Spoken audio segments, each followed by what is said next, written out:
صاحب اپوزیشن میں ببر شیر اور حکومت میں آ کے کیوں ڈھیر ہو جاتے ہیں لوگ سیاستدان کیوں مشکل ہو جاتی ہے؟ اس کی وجہ دو ہیں کاشف عباسی صاحب.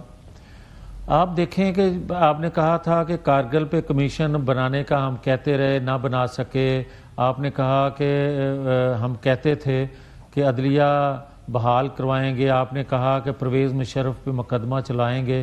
ان کا تو حشر یا جو کچھ ہم نے کیا وہ آپ کے سامنے. اب آ جائیں جو آپ نے فرمایا کہ آپ نے جنرل باجوہ کا، جنرل فیض کا، دوسرے لوگوں کا نام لیا مگر آپ نے کیا کچھ بھی نہیں. پھر آپ کو یاد ہوگا ڈان لیکس کیا تھی جب حکومت میں ہوتے ہوئے آپ حقیقت سر ڈان لیکس پرانی بات ہے، وہ جنرل راحیل شریف کے دور کی بات ہے سر. اچھا بات تو سن لینا. پھر مشاہد اللہ کو کس طرح فارغ کیا جاتا ہے. پھر آپ دیکھتے ہیں پرویز رشید کو کس طرح فارغ کیا جاتا ہے. پھر آپ 18 ماہ کی جو حکومت ہے اس میں جوید لطیف بغیر کوئی محکمے کے وزیر بنتا ہے اور اس وقت کے پرائم منسٹر مجھے یہ کہتے ہیں کہ تیری اتھوں منظوری نہیں ہو رہی. مجھے یہ بتائیں یار، میں تو بڑی دفعہ میں نے پھر کہا کہ مینو کابینہ چ لین دی ضرورت ہی نہیں تانوں، مجھے باہر نکالیں. کہ میں نے اسحاق ڈار صاحب سے بھی 2-3 دفعہ کہا کہ نواز شریف صاحب ناراض ہو جائیں گے ریزائن کرنے سے. ویسے واقعی وزیر اعظم نے آپ کو کہا کہ آپ کی منظوری کوئی نہیں، قبولیت نہیں ہے اس وقت میاں جوید لطیف کی؟ یار آپ کا پروگرام آن ایئر ہے، میں جو بات کر رہا ہوں ذمہ داری سے یار کاشف عباسی بات کر رہا ہوں. آپ واحد آدمی تھے یا کسی اور کے ساتھ بھی یہ نظر شفقت اور یا یہ کسی اور پر بھی تھی؟ یہ شفقت میرے پہ ہی تھی، دوسرے کا تو مجھے علم نہیں ہے. اور یہ شفقت پھر 8 فروری 2024 کو بھی میرے پہ ہوئی. میں کیونکہ خود متاثر ہوں اس لیے میں نہیں کہتا کہ یہ ہونا چاہیے یا یہ نہیں ہونا چاہیے، مگر جو یعنی آپ نے بھی سبق سیکھ لیا. آپ یہ کہہ رہے ہیں کہ کیونکہ میں متاثر ہوا ہوں تو مجھے سمجھ آئی ہے کہ ویسے اس قسم کی گلاں نہیں کرنی چاہیے جس کا بعد میں آپ کو نقصان ہو سیاسی طور پر. لیکن یہ باتیں مجھے لیڈرشپ کی سمجھ آئی ہے کہ وہ کیوں نہیں کرتے، مگر میں یہ گستاخی بار بار آج بھی کر رہا ہوں. ٹھیک ہے، یہ بات آپ کی کریڈٹ گستاخی ہونی چاہیے.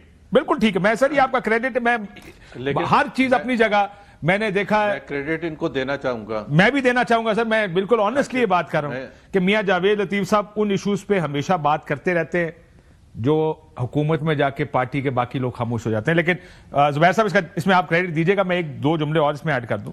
جب کہا نا کہ کیوں حکومت میں سارے شیر ہوتے ہیں، اپوزیشن میں ببر شیر ہوتے ہیں اور حکومت میں ڈھیر ہو جاتے ہیں، تو میں نے کہا میاں صاحب کہیں گے یار اپوزیشن میں جب ہوتے ہیں تو ہمیں مصیبت پڑی ہوتی ہے، جیلوں میں ہوتے ہیں، اور پھر ہم انہی کے ساتھ ڈیلے بنا کے جب حکومت بناتے ہیں اور فارم 47 کی حکومت بنتی ہے تو کس طرح ہم ان کے خلاف کو بات کر سکتے ہیں. میں نے کہا شاید یہ دلیل دیں گے اور یہ زیادہ بہتر اور صحیح دلیل بھی ہوگی. جی زبیر صاحب.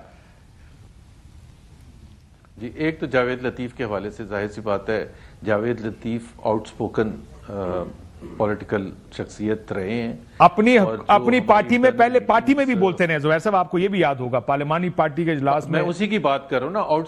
آؤٹ سپوکن ان کے ظاہر ہے ان کو اختلاف تھا اس مفاہمتی بیانیے سے جو شہباز شریف کا تھا. اور شہباز شریف صاحب فار ہز اون لاجک، میں یہ ان کو بلیم نہیں کر رہا، ان کی اپنی منطق رہی ہے کہ کنفرنٹیشن کی پالیٹکس صحیح نہیں ہوتی تھی. تو جاوید لطیف صاحب ان کے کیمپ میں نہیں سمجھے جاتے تھے.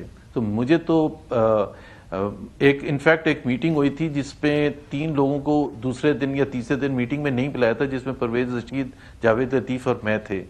اور وہ it was very well known کہ جی انہوں نے کہا جی آتے ہیں پھر بدمزگی ہوتی، باتیں کرتے ہیں، کوشچن کرتے ہیں تو بلائیں نا. تو میں تو پرسنلی بہت سرپرائز ہوا تھا کہ جب ان کو حکومت کابینہ مل گیا تھا. لیکن آپ سرپرائز ہے کہ میاں صاحب کو پورٹ فولیو نہیں ملا سر؟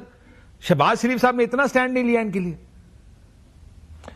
نہیں اتنا سٹینڈ مجھے جو سمجھ آئی تھی جو اس وقت کہ جو میں تو ظاہر پارٹی میں تھا اس وقت کہ جی میاں نواز شریف ان کو پسند کرتے تھے کیونکہ انہوں نے ظاہر بہت قربانیاں دی تھیں، جیل بھی کاٹی تھی، ان کے لیے نعرہ بلند کیا تھا، کنسسٹنٹلی آگے کھڑے تھے، مقابلہ کر رہے تھے. لیکن شہباز شریف صاحب ان کو پسند نہیں کرتے تھے، اور اس پریشر میں آ کے انہوں نے شاید میاں نواز شریف کے پریشر میں آ کے کابینہ میں ان کو لے لیا تھا، لیکن انہوں نے کہا جی اس سے آگے میں نہیں جا سکتا، اور جیسے آج انہوں نے خود بتا دیا کہ ان کو اجازت بھی نہیں مل رہی تھی پورٹ فولیو۔ سر یہ بھی ممکن ہے کہ اجازت مل بھی شاید جاتی، مطلب ہنسی بھی آتی ہے، رونا بھی آتا ہے، کیا سسٹم ہے ہمارا۔ لیکن یہ بھی ممکن ہے کہ شہباز صاحب نے آپ ہی کو بیچ میں سے ٹانگیں کاٹ دی ہو ان کی کہ یار میں نے نہیں کیبنٹ میں لینا، یہ جو پہلے گلا جلاس کرتا ہے بعد جا کے کیبنٹ کرے گا، یہ بھی تو ممکن ہے۔ انہوں نے تو نہیں لینا تھا یہ تو، اگر یہ تو شہباز صاحب کا بھی فیصلہ ہو سکتا ہے، انہوں نے تو کبھی بھی نہیں ان کو لینا تھا۔ مطلب یہ کلیئرنس کا بہانہ کر کے کہ تاری کلیئرنس نہیں ہے وہ نہیں مان رہے، ہو سکتا ہے انہوں نے اپنی خواہش پوری کی ہو، یہ ویسا بھی ممکن ہے، بہانہ بھی ہو سکتا ہے، بہانہ بھی ہو سکتا ہے، میاں صاحب بہت بریفلی ویسے بالکل ممکن ہے، اور ایسا شاید ہوا ہوگا۔ میاں صاحب کو یہ بھی تو ممکن ہے کہ آپ کو شہباز صاحب نے اپنی خواہش پہ باہر بٹھا دیا اور نام کسی اور کا لگا دی ہو۔ دیکھیں کاشف عباسی صاحب، مجھے اس چیز کا تو کلیئر نہیں ہوں کہ کس کا بہانہ تھا یا کس کی خواہش تھی، جو انہوں نے مجھ سے کہا وہ میں نے آپ کو بتایا، اور اس کے بعد میں یہ ہمت نہیں رکھتا تھا کہ میں نواز شریف صاحب کے سامنے کسی چیز کا انکار کروں، نہ اس وقت کرتا تھا، نہ آج کروں گا، نہ آئندہ کبھی کر سکوں گا، کیونکہ میں نواز شریف کو اس خطے کا، اس پاکستان کا آج بھی ایک بڑا آدمی اور ایک پاکستان کو اس گرداب سے نکالنے کی صلاحیت رکھنے والا شخص سمجھتا ہوں۔